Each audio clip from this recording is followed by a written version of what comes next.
Hello everyone, today we will discuss how to calculate the bond order. Let's talk about the formula of bond order. That is, here this small b represents the bonding and the small a represent the anti-bonding. And the n is the number of electrons that present in the bonding and the number of electrons that present in the anti-bonding. अगर आपका जो bond order है आपका positive आ जाता है, ठीक है, इसकी जो वैल्यू आती है पॉजिटिव है, इसका मतलब ये है कि जो आपका मॉलिक्यूल है वो क्या है, आपका स्टेबल है। अगर आपका बॉन्ड ऑर्डर की वैल्यू नेगेटिव है तो इसका मतलब जो मॉलिक्यूल है वो आपका क्या है, अनस्टेबल है। ठीक है, मॉलिक्यूल क्या आपका अनस्टेबल है। और अगर आपकी बॉन्ड ऑर्डर की वैल्यू 0 आ जाती है तब भी आपका मॉलिक्यूल क्या है, आपका अनस्टेबल ही है।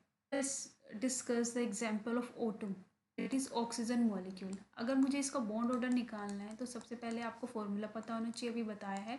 Bond order is equal to what, is equal to half of number of electron present in the bonding orbital minus number of electron present in the anti bonding orbital. This is the formula.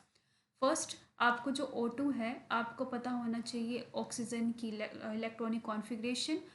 देखो एक oxygen है तो इसको हम बोलेंगे क्या, atom.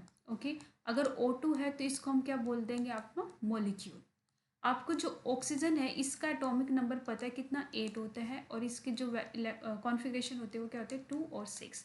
मतलब valence electron कितने होते हैं, इसके 6 होंगे।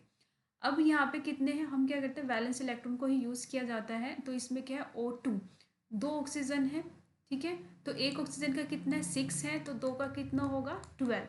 इसका मतलब 12 इलेक्ट्रॉन्स हमें फिल करने हैं ऑर्बिटल्स में। ठीक है, तो आपको क्या करना है, इलेक्ट्रॉनिक कॉन्फ़िगरेशन को लिखना है। 2 इज इक्वल टू, हम मॉलिक्यूल के लिख रहे हैं, के इट इज सिग्मा 2s का स्केयर। एक बार हम बॉन्डिंग लेते हैं और एक बार हम क्या लेते हैं, एंटी बॉन्डिंग।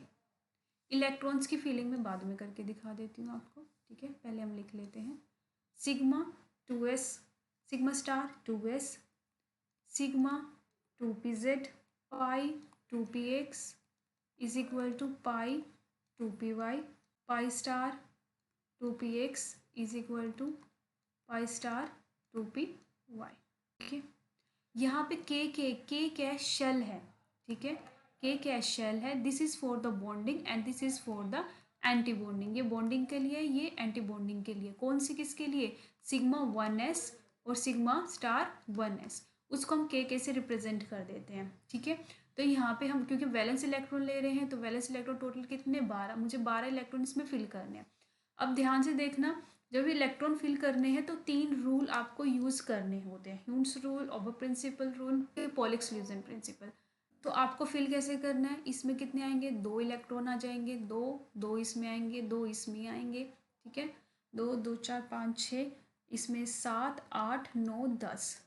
ओके, 2 बच गए, तो 1 इलेक्ट्रॉन इसमें आएगा, 1 इलेक्ट्रॉन इसमें आएगा। ठीक है, तो आपको क्या करना है, अब इसका बॉन्ड ऑर्डर निकालना है। ओके, बॉन्ड ऑर्डर कैसे निकालोगे, बॉन्ड ऑर्डर फॉर्मूला ये रहा आपका ऊपर वाला, तो इसमें वैल्यू पुट कर देनी है हाफ। बॉन्डिंग ऑर्बिटल में कितने इलेक्ट्रॉन है, 2 4 6 8, that is 8 minus anti bonding में कितने, 2 3 और 4, तो कितना हो जाएगा आपका 2। तो जो बॉन्ड ऑर्डर है O2 का कितना है, आपका 2 आया। ओके, तो जो बॉन्ड ऑर्डर है आपका, bond order of O2 molecule कितना है, आपका 2 है। यहाँ से एक चीज़ और निकल के आती है कि जो O2 है वो पैरामैग्नेटिक इन नेचर होता है। क्या होता है, पैरामैग्नेटिक इन नेचर। हाउ, ये कैसे बता सकती हूँ, क्योंकि आप इसकी कॉन्फ़िगरेशन देख सकते हो। इसमें क्या हो गया, इसमें 2 अनपेयर्ड इलेक्ट्रॉन प्रेजेंट है, 2 अनपेयर्ड इलेक्ट्रॉन प्रेजेंट है। तब भी जब भी आपका क्या होता है, अनपेयर्ड इलेक्ट्रॉन प्रेजेंट होते हैं तो उसको हम क्या बोलते हैं, पैरामैग्नेटिक होता है। ठीक है, अगर सारे के सारे क्या होते हैं, पेयर्ड होते हैं, तो हम उसको क्या बोल देते हैं, डायामैग्नेटिक इन नेचर। ठीक है, लेकिन जब अब ये किसकी बात करें, O2 मॉलिक्यूल की, तो यहाँ पे क्या है, आपका अनपेयर्ड इलेक्ट्रॉन प्रेजेंट है और वो क्या है, paramagnetic in nature. Thank you.